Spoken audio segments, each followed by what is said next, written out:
All right, welcome once again. We're still on the Merc. Still got header pieces right there. Still got header pieces for the driver's side header. Last video, we took the stuff down to the shop, did a little detail on the finish work on the header, and then got the vise in action as well. So check out that video. Today we're going over to the driver's side again to finish the chassis structure, you know, those cap plates that are on the steering box area. And then we're going to get into building the other side of the header, the lake pipe, you know, that thing. So yeah, I got my glasses on, my Ray-Ban. Look at that. That means you're being recorded. I'm going to step over there and look at what we're about to do.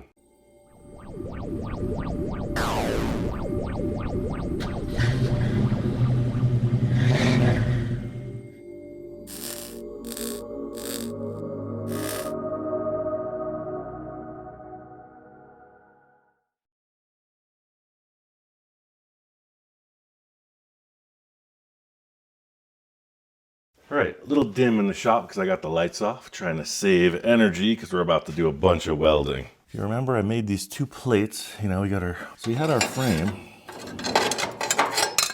We had the plate that mounts the steering box. And then I made these reinforcements that are going to cap that. And it's going to come right into this transition here and do good work at attaching it all a little stronger. And then we had our engine mounts. They were just hanging in space temporarily. We got a couple brackets. I'm going to weld all this stuff in.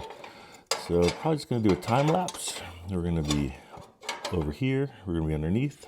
Be in front of the tire, back of the tire. And try to get all this stuff wrapped up. And pick up that piece I just dropped. That's what we're up to.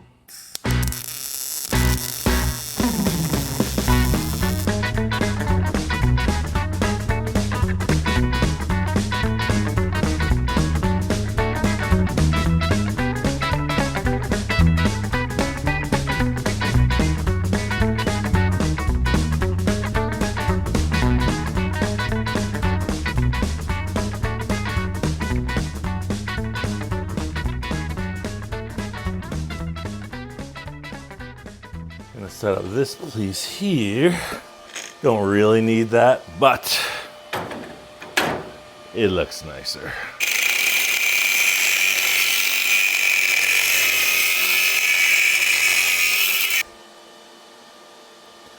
So yeah, definitely not a lot to that, but I don't know. It's just one of those things where when you decide what you want, you make it happen.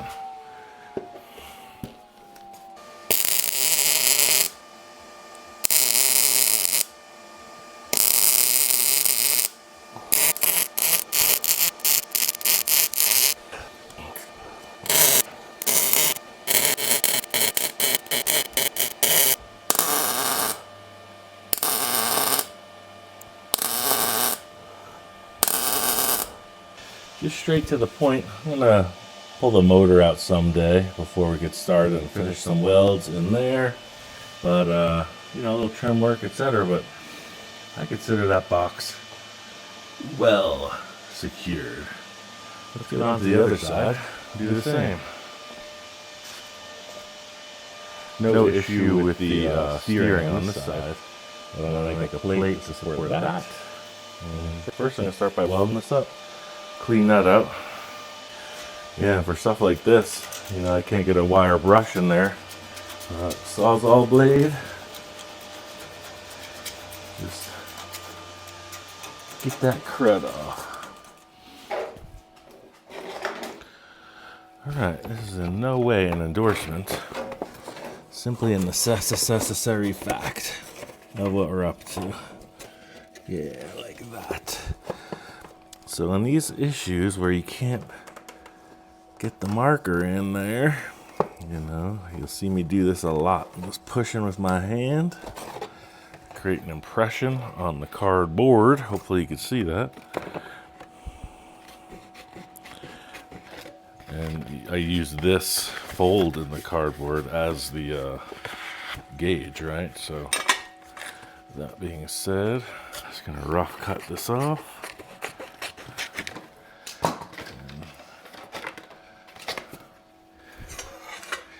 Got a decent line on that one. From sew point to sew point. I can cut that off like that. All right, put that up on the vise. Make it count. It's funny, now this vise swivels. I have to get in there and tighten that up a little bit more.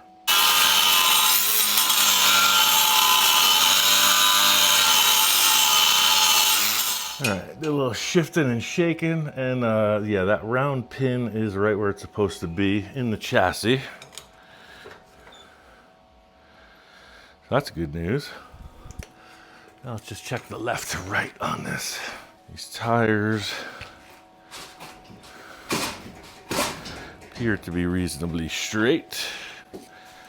Don't start with that. We all know that the camera has a slight fisheye effect. And the wheels always look bowed out when we're looking at them from the front. So let's see, from the kingpin, well, let's just say from the top of that kingpin flange to the chassis, there's a rivet here. We got 8 inches directly. Rivet. Oh, it's totally centered. It's perfect. Cool. No question about that. All right, so we've established that from that rivet to the edge of this kingpin is even, 8 inches on both sides. That means chassis centered on the axle. So what I'm gonna try to do is put some metal in there. You can see I cut through the end casting, this part, into the hollow of this wishbone. I'm just gonna put something in there. That way, as the weld cools, it doesn't shrink it and change the alignment. I think a piece of flat stock should do it. Well, I don't have any flat stock, but I got this solid round. That does slide right in, but we don't want it to be in this orientation. We want it to be below the surface.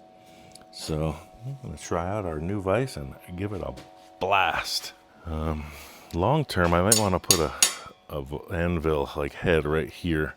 But for now, there's some questions and some statements about that this is for a blacksmith. So when you hammer on it, it's meant to put the force of the blow down.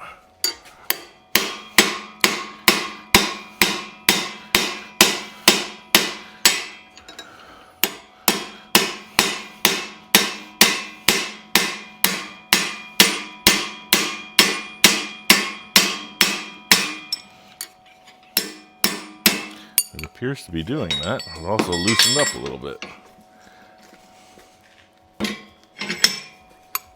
What I'm trying to do is just flatten this round out a little bit.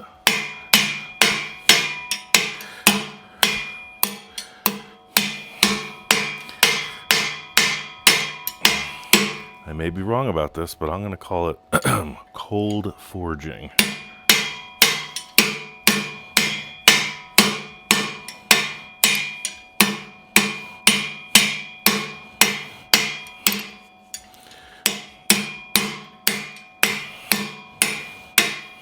Or hammering on it when it's not red hot. All right, I think I flattened that out. Let's take a look.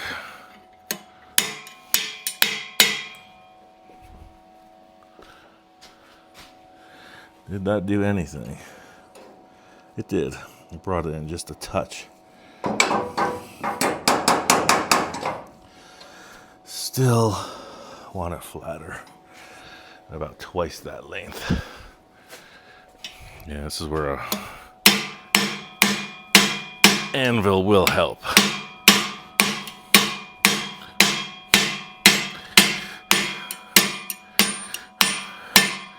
There's just a lot of rotation when I'm gripping. A lot of feedback into my hand. It's not like an anvil. Yep, there it is. All right, cool. So now, definitely does sit below the surface. I'm gonna hammer the other side of this to the same dimension and grind them a little bit.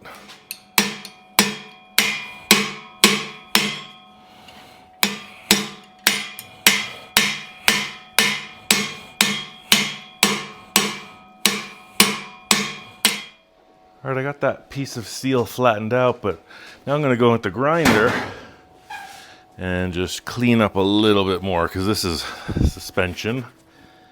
This really matters. You want a nice weld. Of course, I can't get the grinder in there. How very exciting. Problem is the slit in this radius rod and the wishbone is directly in the center of the axle and the tie rod, and the grinder's got an offset. You know, the wheel's on one side. If the wheel was in the center, I would have it.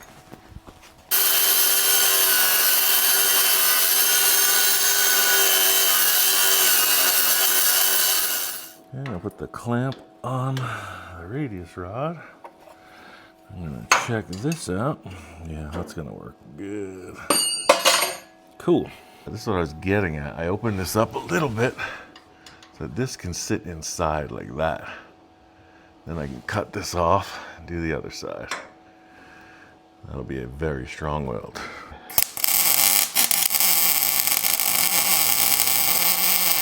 I just tacked it because I need my reading glasses. So this is what I was getting at trying to do this. See, the disc doesn't really get with the center of that.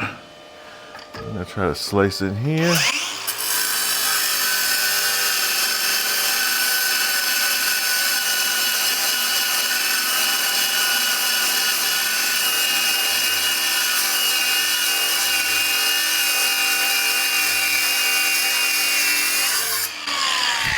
So this is now what would be commonly referred to as a backer rod.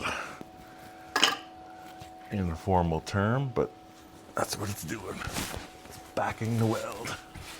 See how this side works. Using the other end of this. That's a little bit tighter through here. Yeah, I'm gonna get in here and grind that open a little bit more.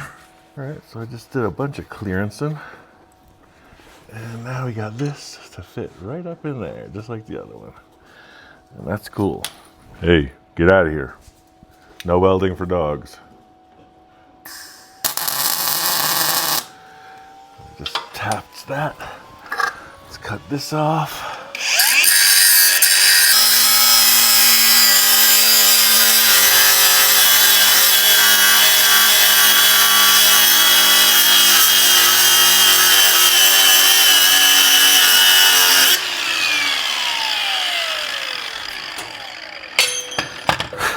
So I just used the term backer rod, and I realized that's a term from, you know, using caulking.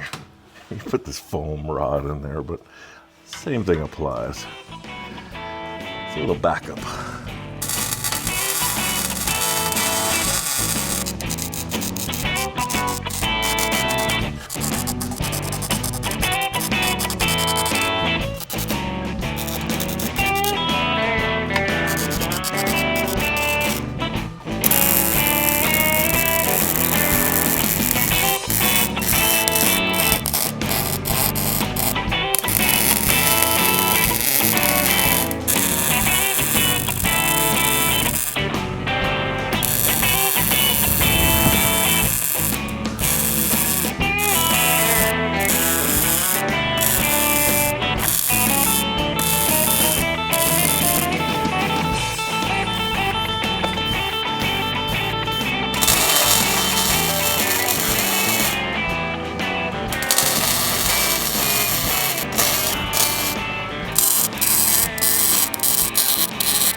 Ooh, that's it. I think I hit the max.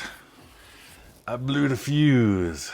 So that's a lot of welding to achieve that. Let's check other things out.